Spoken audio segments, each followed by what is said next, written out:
Ah! Wo zweiter und Kiste die Fahne. Die Kamera läuft. Guten Tag miteinander.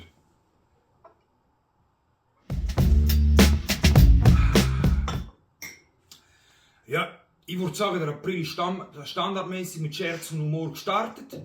Ganz in dem Sinne, die Trudel, meine Nachbürin aus dem 5. Stock.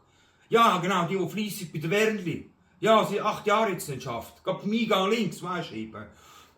Ja, die ist jetzt eben dieser Weg so auf einen neuen Ernährungstrend aufgestiegen.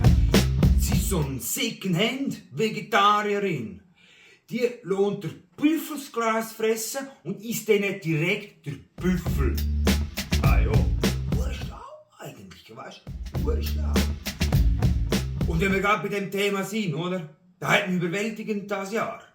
Die Veganer- und Vegetarierwitze haben zu meiner totalen Überraschung dermaßen eingeschlagen das Jahr. Du, was Gender ist, das ist nicht so, glaube ich, vergessen gegangen. Und weißt, irgendwann auch kannst du aber auch, ja, das ist einfach so, oder? Nicht mehr über die scheiß Vegetarier- und Veganer-Witze lachen, dann kannst du es einfach echt schinken, oder? Einfach nur schinken. Und passen wir dabei dann einfach gut auf, gell? Ja, da gibt es schon der ein oder andere echt verdammt verbissen und eingefleischte Vegetarier und Veganer. Ja. Darum horch immer deinen Sinn und schau über die Schulter und genau an. Gott behüte. Salü. Bis dann.